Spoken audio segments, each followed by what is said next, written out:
I see trees of green, red roses too. I see them bloom for me and you. And I think to myself, what a wonderful world.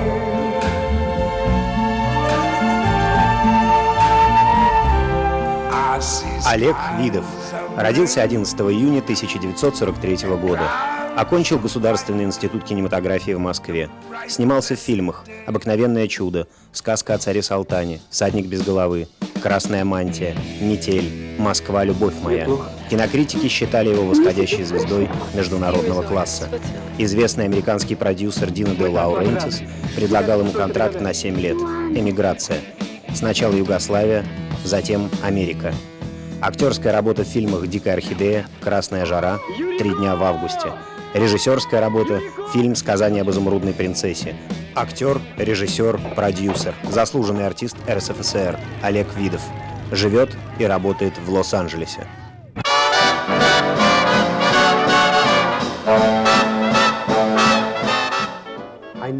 Я знаю настоящего Микки как никто другой. Он удивительный человек. Первый вопрос, который он мне задал: чем я могу вам помочь? У тебя все роли характерные.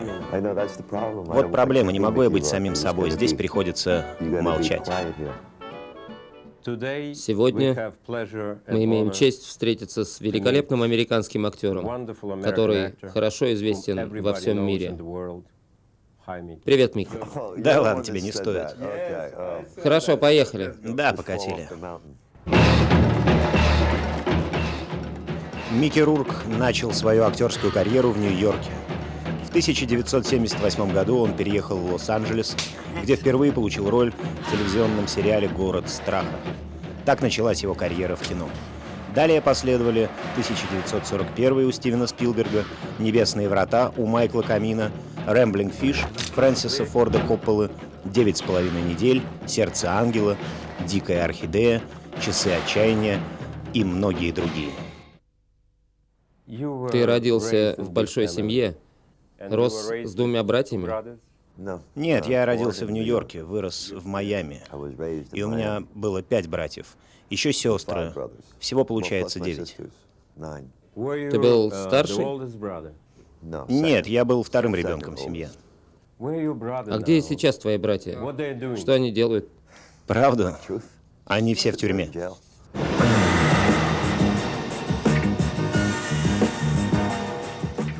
Настоящее имя — Филипп Андре Рурк.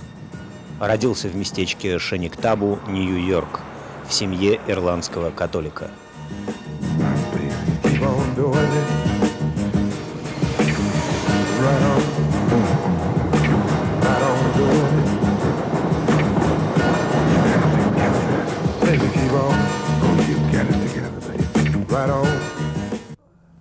Я никогда не встречался. Я видел своего отца лишь однажды. А мама? Она просто мама. Вчера я видел ее во сне. Мне приснился ее портрет на стене. Она тогда была еще молодой. Мы говорили о Ларе. Я вырос в городском квартале. А где? В каком месте? Либерти-Сити, это в Майами. У нас была хорошая футбольная команда. Ну, знаешь, ведь черные бегают лучше всех. Я люблю кубинцев. В то время очень многие беженцы с Кубы оседали в Майами. Я рос вместе с ними. Это был конец 60-х. Их всех селили в школьных классах. Они все носили вот такие бородки, как у тебя, чтобы никто толком не мог понять, сколько же им лет. В тебе есть хоть капля ирландской крови? Ирландской крови? Да во мне примерно 190 фунтов ирландской крови.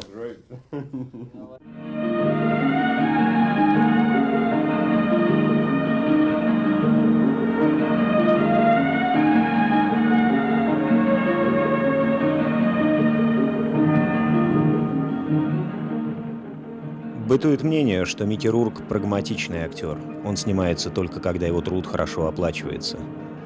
Фильм «Отходная молитва» Майка Ходжеса не мог рассчитывать на большой коммерческий успех, но он произвел неизгладимое впечатление на истинных ценителей серьезного кино и показал Микки Рурка как настоящего драматического актера.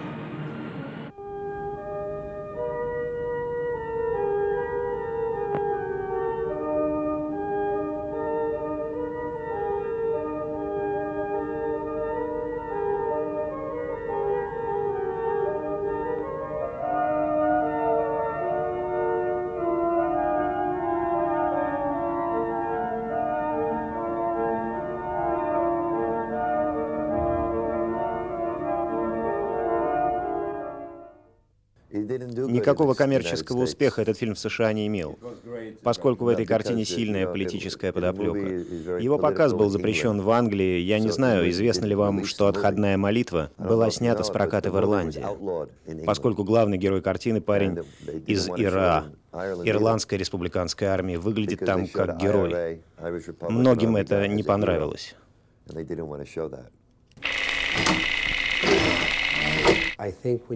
Я думаю, что когда ты имеешь дело с таким количеством денег, которые зарабатываются в Голливуде, и зарабатываются быстро, люди становятся очень прагматичны, поскольку жизнь может измениться в любую секунду.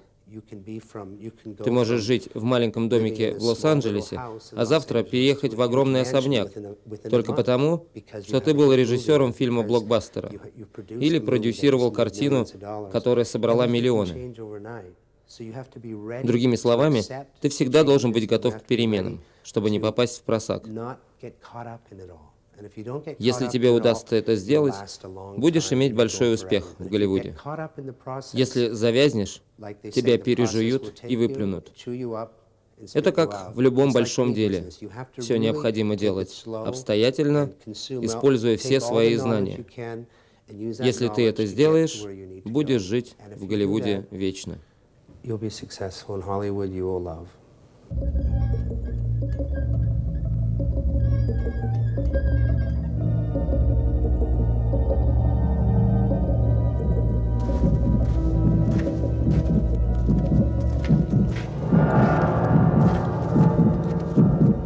Знаю. Мне известно, что такое поверенный. Это что-то вроде адвоката, только счета побольше.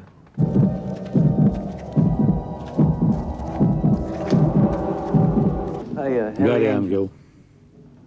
Рад познакомиться, мистер Ангел.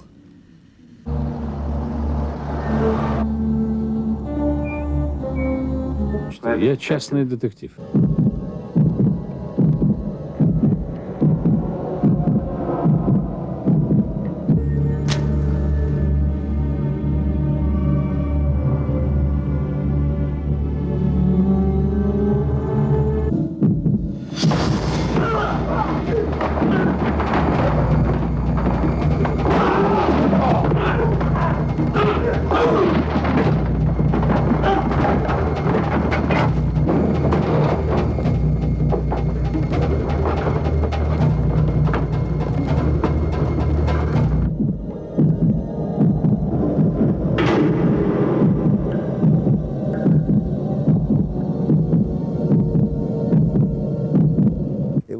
Этот фильм было очень сложно снимать. Все происходило в Луизиане, было страшно жарко, и режиссер попался требовательный. И актеры, с которыми мне пришлось работать в этой картине, все были очень ранимы, этакие недотроги. А режиссером был Алан Паркер? Да, Алан Паркер, очень хороший режиссер. И как тебе с ним работалось? Очень хорошо. Я люблю работать с Паркером.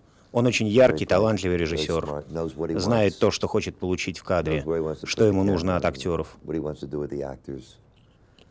Он был очень рад, что я и Де Ниро играем вместе.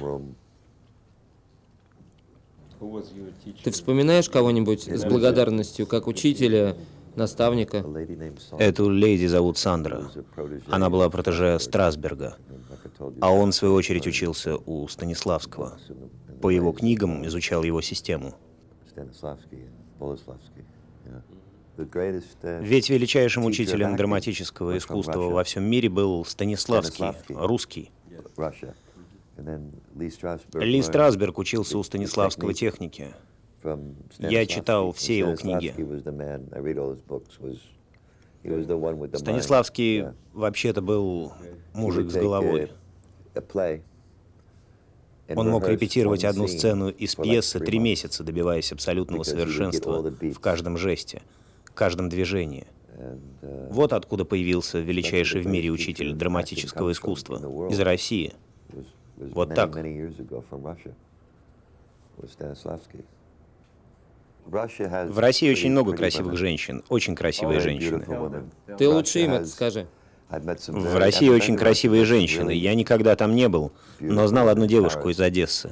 Мы познакомились в Париже, затем я встречался с ней в Риме. В России девушки удивительные. У них есть сердце. Да, что-то в них есть такое. А это будут показывать в России? Я хочу передать привет Эмми, ее маленькому сыну. Это девушка, про которую я говорил. К сожалению, она умерла. Я хочу передать привет ее маленькому сыну. Как ты там, парень? Я знаю, что сейчас тяжело, но надеюсь, что у тебя все будет хорошо. Тебя все вокруг боготворят. Кто, женщины? Да, женщины.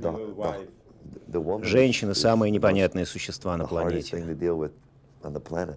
Непредсказуемые. И еще хуже.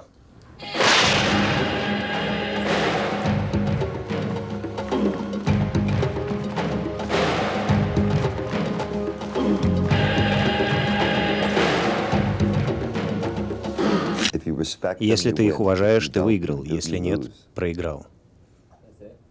Они сильнее, чем мы.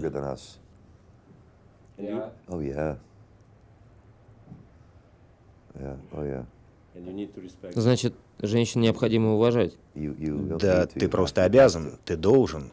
Ведь если они уходят, значит уходят. Их нет, и они становятся как сталь, как чертов кусок льда.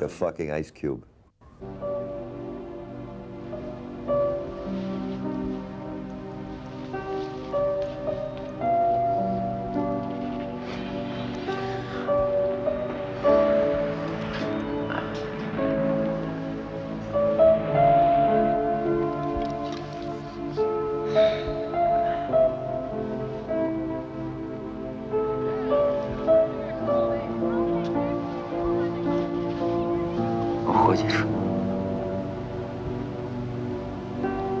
Останься.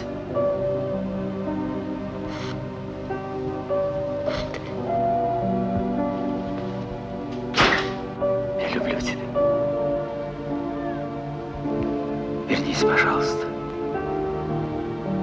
Пока я буду считать до 50.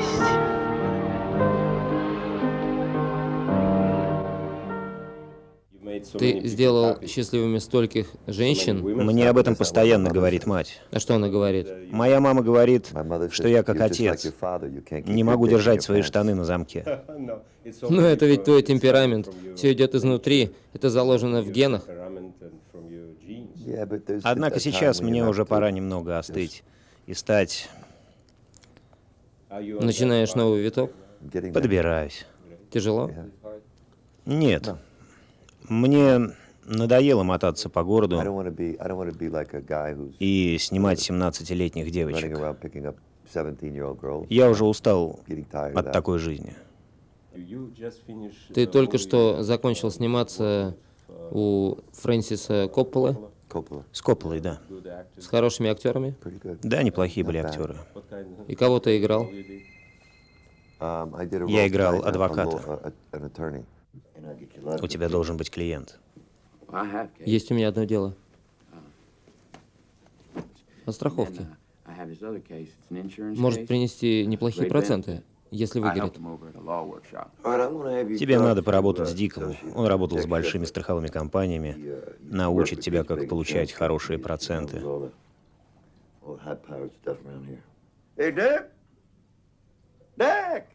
Черт. Иди работай. Это Дик Шеплер. Не забудь записать на мое имя немного, если получишь свои проценты.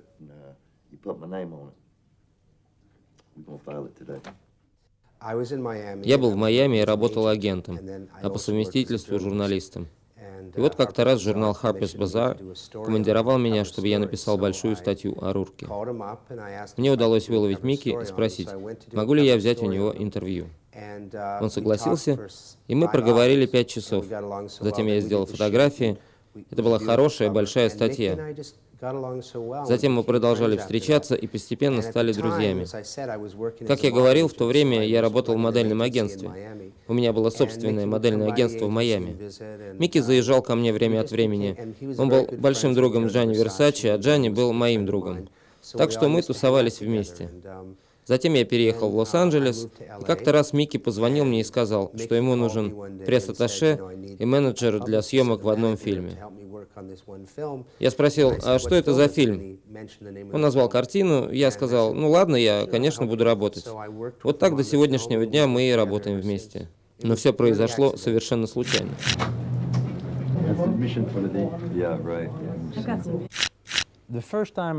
Первый вопрос, который он мне задал, чем я могу вам помочь? Что, серьезно? Да, что я могу для вас сделать? И это было прекрасно, потому что это абсолютно нетипично для многих в Голливуде быть настолько открытым и доверчивым. Меня поразило его доверие ко мне. Это редкость. Ты знаешь, наверное, он один из немногих звезд в Голливуде, который ведет себя подобным образом.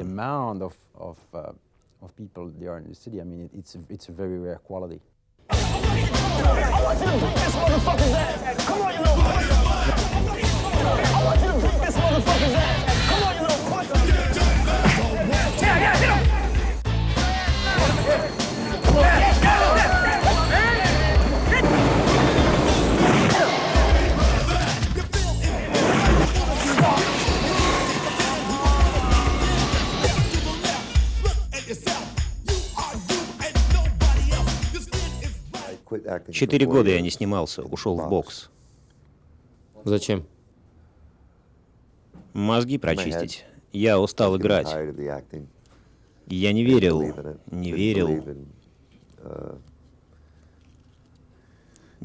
что это моя профессия. Не хотел продолжать. Поэтому мне пришлось вернуться к тому, чем я занимался до этого. Правда, я не рассчитывал, что это продлится 4 года.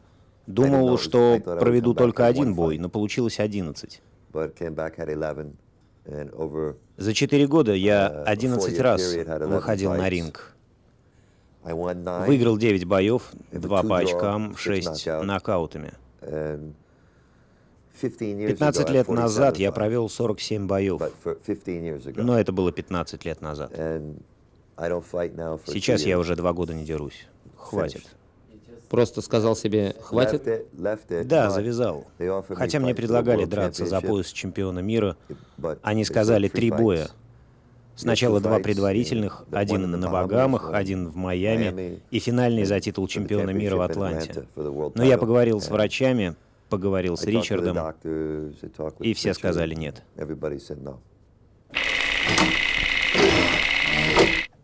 Я появился, когда Микки уже не боксировал. Вернее, это был тот период, когда он уже заканчивал свою боксерскую карьеру. Он нашел в себе силы вернуться в кино.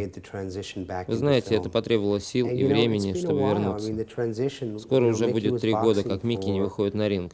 И за это время он снялся в нескольких фильмах на независимых студиях. У него было несколько ролей в крупнобюджетных фильмах. Только что вышел новый великолепный фильм с его участием. Еще одна картина уже практически готова к выходу. Он снова постоянно работает как актер.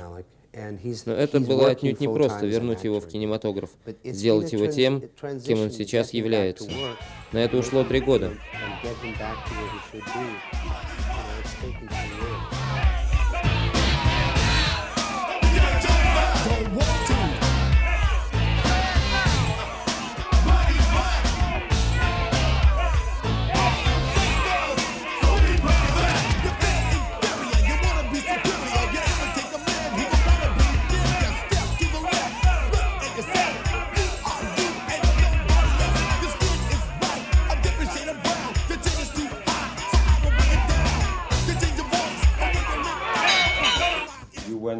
У тебя была трудная жизнь, как, впрочем, у большинства россиян.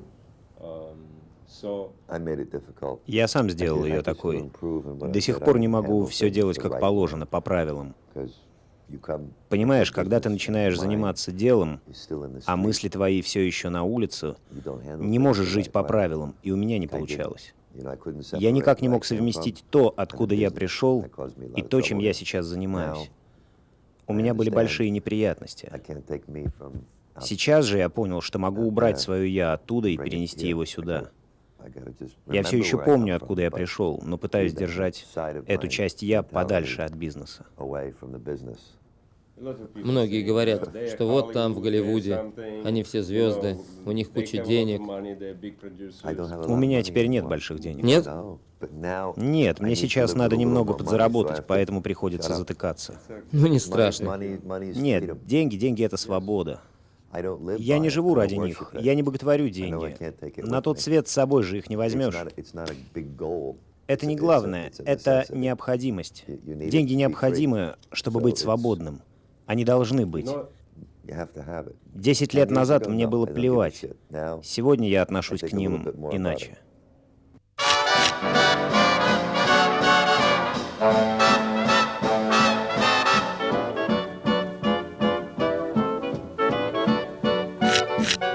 Сегодня ты пишешь сценарий и подбираешь актеров для своего фильма.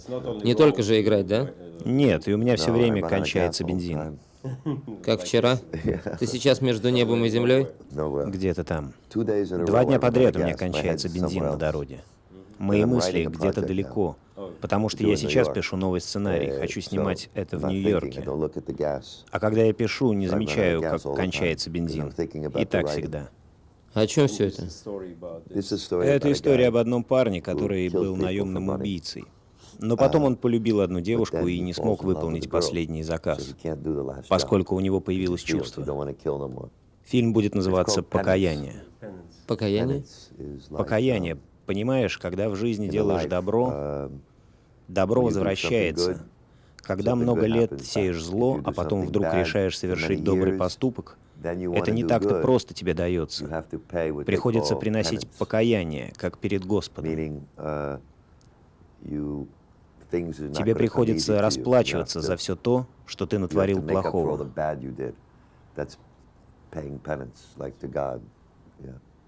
Ты веришь в Бога? Да, очень. Иначе я стольких ублюдков перестрелял бы.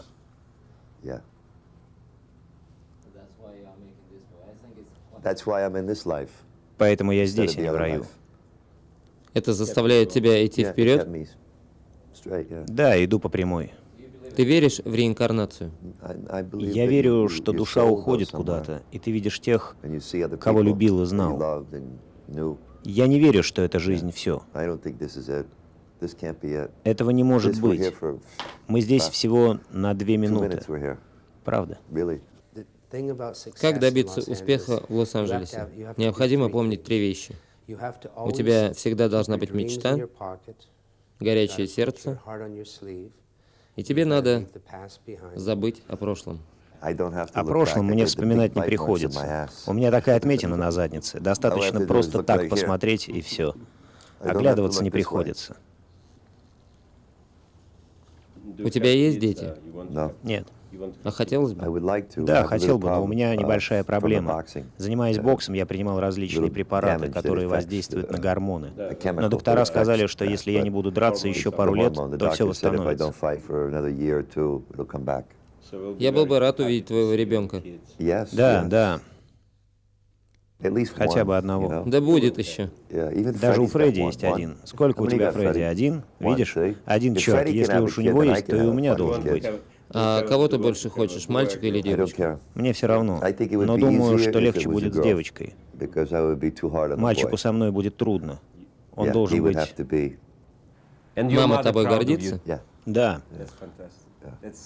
Ей только хочется, чтобы я побольше молчал. Работы было бы больше. Это тяжелый процесс. В Америке тебя быстро забывают. В Европе, наверное, не так. Но здесь ты все время должен напоминать о себе, что ты жив и в порядке. Если не напоминать, то твое место быстренько занимает кто-то другой. В России, когда тебя любят, то хранят тебя в сердцах вечно. В Голливуде, когда тебя любят, помнят тебя ровно столько, пока ты им нужен. Вот так. Ну, я пошел. Да, спасибо. I hear babies cry. I watch them grow. Might be a job. I might have a job. They learn much more than I never knew. I'm already at And the Four I think Seasons. to myself, All right. I'm here. Right. what a wonderful world. Yes, I think to myself, what a wonderful world.